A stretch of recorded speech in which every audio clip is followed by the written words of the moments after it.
ThisDay. It is Thursday and it is June 17th. We do have a couple of meetings to tell you about today. We have at 9:30 this morning, we have the United Architectural Controls and Standards Committee, and then we have at 1:30 this afternoon the United Governing Documents Review.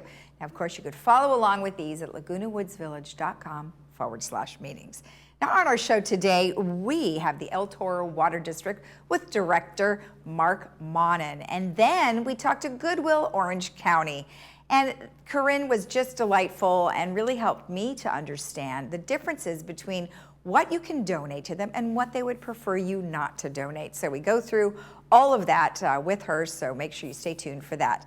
Okay, well, our weather is rather interesting. We are still looking at the excessive heat warning today and throughout the rest of the week, although it will not be in the 90s. We're looking at the high 80s. And gosh, this morning at around 8:30, we did have a little bit of weather. Believe it or not, we had some thunder and a quick shower. So there's just a very large passing cloud. So today we're looking at 86-65, tomorrow 87-66, 88-64 for Saturday. Sunday, warm again, 86-62, and then we are cooling down on Monday, 79-65. Our sunrise this morning was at 5:41, and our sunset will be at 8:03. And thank you, Alan, for sending this in. Bernardo Winery, I love it. You went to a destination. Well, thank you for sending that in. And if you guys have a destination photo, I'd really appreciate you sending that in, either someplace you would like to visit or someplace that you have visited. Please email it to lagunawoodsvillagetv@gmail.com. Now, I do have an announcement for you, the broadband system maintenance. Now, starting next week, broadband services will be completing cable box updates and improvements. Now, during this time, you could experience some cable box feature interruptions, but it's unlikely, but you might. So if you encounter an error message that interrupts your TV picture, you restore the picture by scrolling down using your remote and selecting cancel. If this option is unavailable, restore the picture by using your remote to power the cable box off and on. Now, the cable box features services are disrupted beyond 1 hour, then unplug your cable box, wait 10 seconds, and then plug it back in. Now, if the power outlet is inaccessible, disconnect the power plug connection located at the back left corner of the cable box. Now, if you are unable to restore anything, please contact Broadband Services for more information at 949-837-2670. And note that this update does not affect TiVo boxes, HD converters, HD DTAs, or basic cable services. All right, stick around. We'll be right back with the El Toro Water District.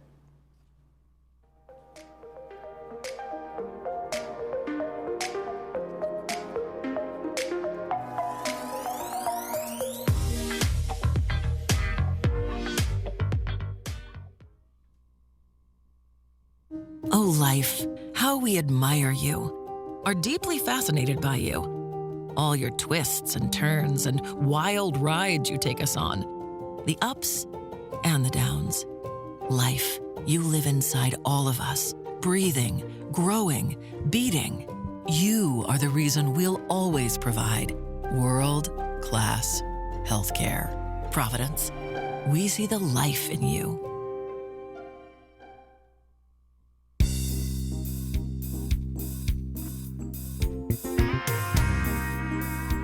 Welcome back. Well, today I am joined by Director Mark Monin, who is here on behalf of the El Toro Water District. Well, Mark, thank you so much for joining me today. How are you? Good. How are you, Lisa? Good, good. And as I alluded to off camera, I don't think you're here for very good news. I'm sorry, but we got to think ahead, not do it last minute. So I thought maybe you were going to come on and say you did a rain dance or something. I could do that. I don't know if it works very well. Wouldn't that be nice if we just snap our fingers and make it rain? Unfortunately, it doesn't work that way. No, it doesn't. However, I'm glad that you're here because it's always important, like you said, to be prepared and not have it spring on us last minute. And, you know, we've talked to El Toro Water District over the months.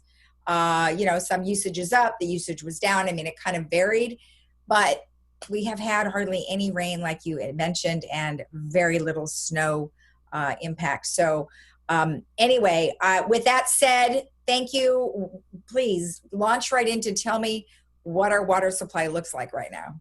Well, I wanted to bring this up to everybody's attention, especially up north in Northern California. They're really, really struggling with the drought conditions. So I really wanted to bring this up now. And the El Toro Water District relies on imported water for 82% of our total supply, amounting to approximately 6.5 million gallons per day, or 2.3 billion gallons per year. So our investment into the recycled water treatment and distribution system and infrastructure has offset our need for imported potable water by approximately 485 gallons per year. Mm-hmm. And also the Baker Water Treatment Plant, supplied by Metropolitan, comes from the Colorado River. Mm-hmm. And Metropolitan's imported water supply comes from both Northern Sierra and the Colorado River. And with current conditions, the majority of import supplies come from, the Colorado Basin. So, right. So imported water supplies come from the runoff of both melting snow as well as rainfall. And mm-hmm. local rainfall has been significantly below average this year.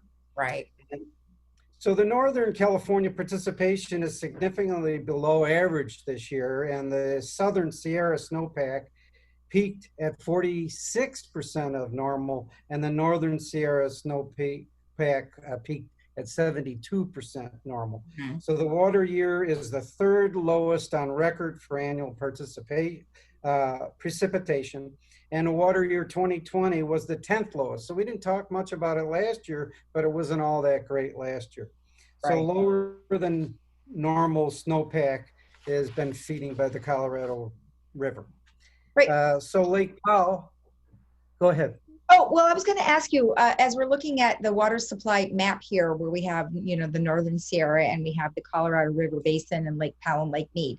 So if the upper Colorado River Basin is low, then does that terribly affects our water supply?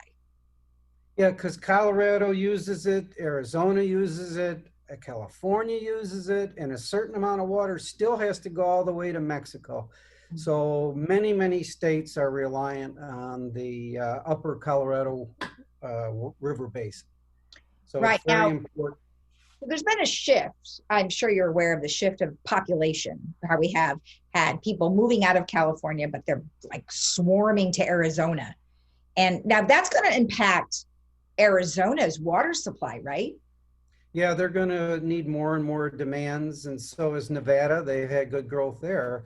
But believe it or not, California is still the fifth biggest economy and growing faster than anywhere in the world. We're still growing faster than anywhere in the world than China. So we still are growing. We do have some people leaving, but we are still growing, and things are just amazing here in California. Wow. Well, everybody loves the weather. You can't beat the weather, even though we don't have enough water. But we all know that. So we got to plan ahead and all do our part. Please, right. Everyone do your part in protecting our most valuable resource, water. Exactly. So with that said, then you've got some precipitation category here that you want to tell us about, some chart. Yeah, so a lot of water is stored. I know Metropolitan has been really good at storing water there. But Lake Powell is 35% of capacity. Lake Mead is 36% of capacity. In fact, there's this magic 1,050 line. And if we drop below that in Lake Mead, then there's very little or no power generation. So the level of Lake Mead is triggered for a declared water shortage in the Colorado Basin. The U.S. Bureau of Reclamation projects likely a shortage declaration in 2022 for the first time ever. And while of concern, a shortage declaration won't have an immediate effect on California, but we have to worry about things to come. Right. Yeah. I mean, obviously that is super important to make sure we are well aware of that. So then at what point do we need to start doing something? I mean, do we do it now, or do we wait, or what's the recommendations? Well, I would do it all the time, but especially now, think about it. The Northern California is really struggling. You got 2 million people up in San Francisco under certain drought restrictions already. So, you know, that affects us eventually. So please watch when you're, you know, watering your gardens, and let the Laguna Woods system and precipitation and also irrigation do its job. And also watch when you know, please refrain from washing cars. So it's really up to all of us to do our job to protect, you know, the water supply. Yeah, let's go back and take a look at the California Drought Monitor. So you've got a couple of numbers there, which you said you were a former firefighter. So you can certainly help us understand the fire dangers there. Now, of course, Laguna Woods isn't necessarily at a very high risk of fire, but nonetheless, I mean, I believe it was last year that we had that one fire that was out off the 241, and it was the smoke that was so horrible here because it blew over this way. But nonetheless, there is still open areas where there can be fire danger. But even the slightest spark, no matter what it is, I believe I was talking to the Orange County Fire Authority, and he was telling me that a chain that was just like having sparks on the road off the 241 can totally light on something on fire, and you would never even think that it could. Yes, with the dry conditions, it's easy for things to get started. And we do have the Laguna Canyon, which borders up against Laguna Woods. So it is right next to us. So with the right wind and whatnot, and the smoke does affect, and it really affects your lungs. So it is something that we really get worried about. And it's been a very active season already, and it most likely will be, with all the vegetation, another active season, unfortunately. Right. So go over some of your numbers here. So October 2020, it said 68% moderate drought in California.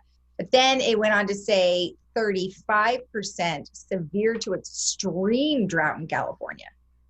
Exactly. You know, so basically we're really struggling with the snowpack didn't happen, and we really rely on the snowpack happening. So then when it melts in areas like reservoirs that we can collect it. If it all melts very rapidly, then we can't collect it, and we didn't get much snow this year. So levels are dramatically low right now at this point. Do you anticipate us going back to some of the drought restrictions that we had seen a few years ago? For instance, you know, scheduling our water for sprinklers and things like that. We're not seeing it immediately, but they're dealing with it up north. And again, when they have to deal with it up north, it eventually affects us south because our water comes from the north. Right. We do get it from Colorado, but we get it from the Sierras and up north. So if they're struggling with it, it does affect us. Right, right. Wow. Well, unfortunate news, but expected, I think, given the nature of the weather patterns that we've been having. And then, of course, you know, the heat waves that we get periodically. And then, of course, the Santa Anas. I mean, it's just, I feel like California's just going to go right back to being a desert. Well, we've got a great system, and we want to protect it. We've got Metropolitan doing their thing. El Toro Water District has been thinking ahead and doing a great job on the recycling. Unfortunately, other areas in Orange County have underground water that they can pump. We unfortunately don't. Southern Orange County does not have water that we can pump, underground water, all the way into San Diego. It's just the way God made the earth. So without any water, we've got to get it from the Sierras and the Colorado River through Metropolitan. Right. Well, we will talk to you guys again soon, and we'll get an update. So keep us posted. Thank you very much, Lisa. It's been great chatting with you. All right, Mark. Thanks again. Have a great day. Thank you. And we'll be right back after this.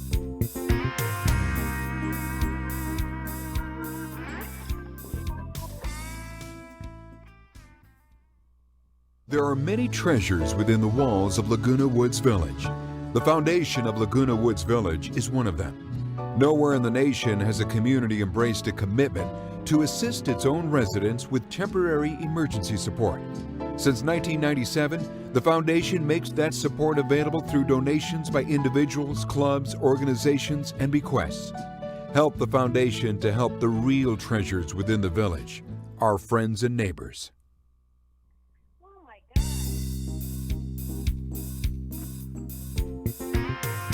Welcome back. Well, today I am joined by Corinne Allen, who is here on behalf of Goodwill Orange County. Well, Corinne, thank you so much for joining me today. You're so welcome. Thank you for having us. Well, you know, I told you off camera, one of the reasons why I wanted to interview you guys is I had read an article in regards to what you receive.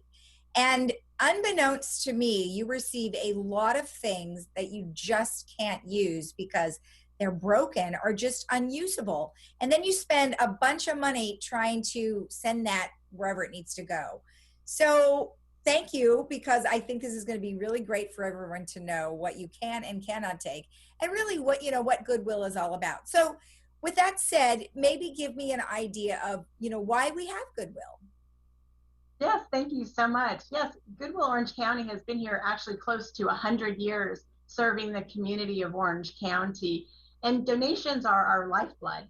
And what we do is we take those donations, we sell them in our stores, and that funds our mission to put people back to work in the community. And we're located strictly in Orange County, so we serve those people who donate in Orange County. We serve people strictly in Orange County. So we're super excited to make an impact in the community.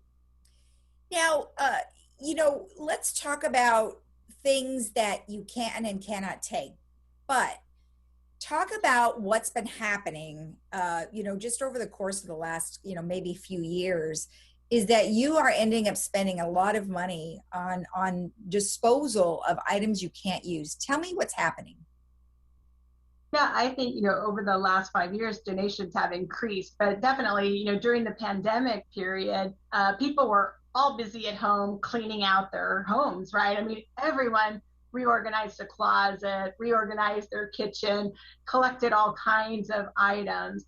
And again, you know, donations are our lifeblood. So they're so important to us, and we're so appreciative, really, of everything that we get. We love used clothing, used housewares, used furniture. I mean, all those things we resell in our stores. Mm-hmm. But what we can't resell really are items that you wouldn't give to, you know, if something can't be given to a friend, you know, the quality's just not there. Let's just say it's a couch that has a tear in it. You know, historically, Goodwill used to repair items. And I think a lot of times people still have that misconception that Goodwill can repair that couch. We don't. You know, those items, if they can't be sold in the store, will end up in a landfill. Yeah. So, you know, I think you just have to be very careful about what you donate, but we're so grateful for the donations that we do get. So, yeah, so that's interesting. I think I was also of that same belief that you guys used to fix things and be able to do it. You don't, how long ago did you stop doing that? Oh my goodness. Most Goodwills got out of, because you think Goodwill Industries and you always think about these little shops where people repair things. Right. And, you know, it's probably been more than 30 years, you know, that most Goodwills stopped doing any of that type of work, because we're really about jobs for the future, you know. So of course, most Goodwills now are focused on service industry jobs, technology jobs, construction jobs.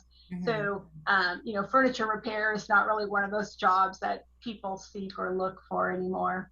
Okay. All right. You know, tell me how that actually works. So how is it that you place people in jobs? Yeah. So we have a lot of partners in the community. Of course, you know, COVID during the closure slowed us down a bit, because we have people who work, we had people that worked in restaurants. So they were helping doing, you know, whether it was bagging, food to go, assembling napkins and utensils to use in the restaurants. We'd have people that work in those type of jobs. We had retail partners where they would help with fitting room coverage and, you know, putting clothes back onto the rack. So a lot of those jobs have kind of paused for right now. But some of the jobs that we've continued nonstop, even during the pandemic, are our janitorial services, because those were essential services. And if anything, they're more needed now than ever to keep things clean and organized. We also have participants who work at Camp Pendleton. So, they never closed down, so they continue to work there. We have folks at the Orange County Fire Authority. They've continued to work. So we're everywhere in Orange County. Oh, that's great. Now, if a company wanted to use your services, how does that work? Yeah, actually, you can go to our website, ocgoodwill.org, and there is a page that not only talks about the people that do work in the community, but there's also an ask, for business owners, for people who need employees, because right now you can't hire enough folks. So Goodwill is one of those resources. So yeah, if you check out our website, ocgoodwill.org, we can help find employees for you. Oh my gosh, that is a great thing, especially now. Exactly what you were saying is that people are having a tough time. So that's a great resource. Now, you've been able, with as many donations that you guys get on a regular basis, and of course, we always hope that people recycle rather than throw it away because it ends up in the landfill. You guys have really been able to do a pretty good job of diverting. Yeah, we always kind of joke and say, Goodwill was green before green was cool, right? Because it was always about giving items a second chance, and we tend to be very disposable people, we'll buy something, and unfortunately, most of us will buy like an article of clothing and maybe you never even wear it, right? We can all admit to that there's probably some clothing with tags still hanging in your closet. And, we'd hate for something like that to go to waste, or, wonderful dishes that have been in family for a long time that maybe new family members don't have a need for it, but there's somebody out there who would just love to have that. Last year we diverted more than 12 million pounds of goods from going to the landfill. So, that's just staggering. That is a lot. That is a lot. Do you have a pretty good turnover of items in your stores? Yeah. So anything that's in a Goodwill store, and I laugh because our customers know us so well, but anything that's in our store is in and out of that location within 3-week period. Wow. So if it hasn't sold, it moves on to the next venture where we sell items by the pound in our aftermarket. And if it doesn't sell there, it's moved on to a recycler. So we're moving through serious amounts of products. Last year, 2020 was a little bit of an anomaly, but on a typical year, we get about 1 million donations a year. So almost one per every household in Orange County donates to us throughout the year. What is the most popular donation? Oh, clothing for sure. Again, the new generations, the Gen Zers, the millennials, they're so great about reestablishing the repurposing module. So clothing, always gets a second chance. So I'd say that's the most popular. Household items, dishes, knickknacks, decorations, all those sell really well. That is great. It's great to know that there are so many people out there who are recycling, because what would we do otherwise? We would just buy something new and then throw the other one away. So, we don't want that. So we're so happy that you guys are here. Tell me about the store locations. Now, the one closest to us here in Laguna Woods Village is Lake Forest. Where else are you?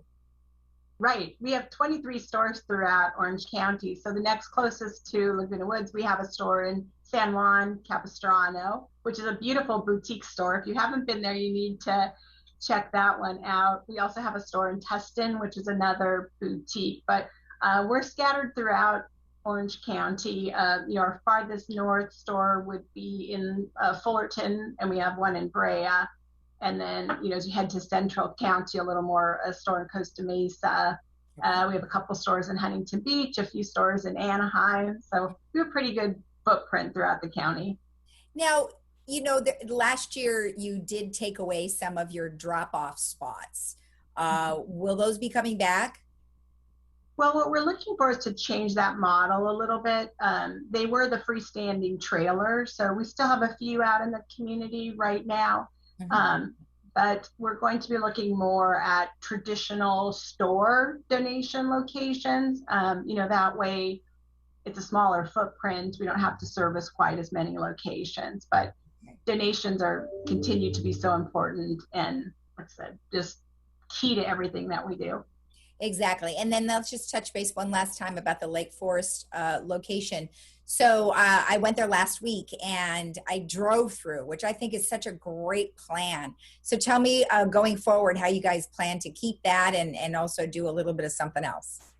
Yeah, I mean, the donations have just been great. And what we did to eliminate really touching, which, everyone was so fearful of touching or being touched, that we changed the donation centers a little bit and went strictly to drive-through. So people would remain in their car, pop their trunk, we would take their items out. We've kind of moved a little bit more to a hybrid model to give donors the choice now. They can either remain in their car, which might take a little longer if they're waiting in a line, or a lot of times we'll have people who are on their lunch or maybe, trying to get somewhere in a hurry. So they would rather get out of their car and drop the donations themselves. So we're agreeable to both of those scenarios. Yeah, it works great. It really does.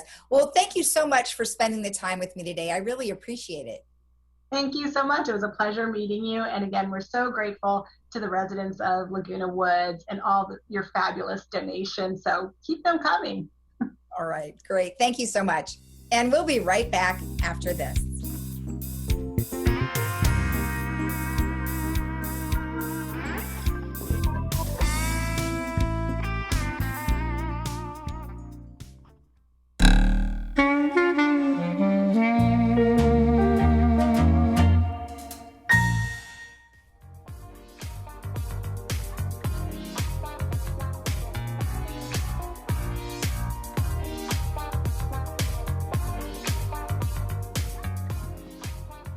Welcome back. All right, quick notification. This Saturday, June 19th, we have the bulky item pickup. However, you cannot participate and just put it out on the curb unless you have contacted Resident Services to make arrangements. So make sure you call them at 949-597-4600. All right, weather. It is very warm again today and through the rest of the week. So make sure that you guys have lots of sunscreen if you're outside, and make sure you wear your hat. And drink lots and lots of water. All right, sunshine, very warm, 86, 65.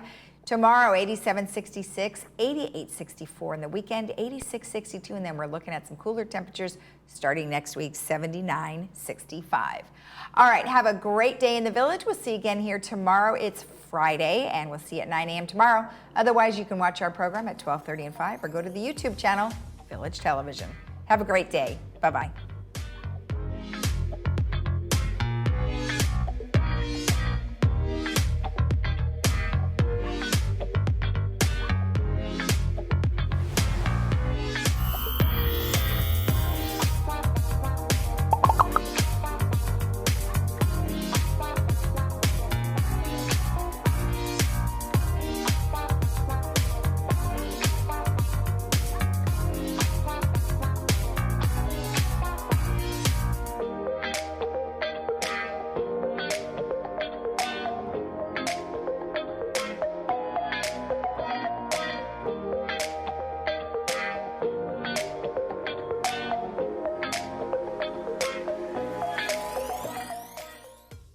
During the pandemic, thousands turned to AgeWell for help. Since March of last year, AgeWell has provided Orange County seniors with more than 40,000 grab-and-go lunches, 500,000 home-delivered meals, as well as transportation and case management services. We were there for you then, and we're here for you now. Stay strong. Stay well. Age well. Learn more about our services or how to get involved today at myagewell.org.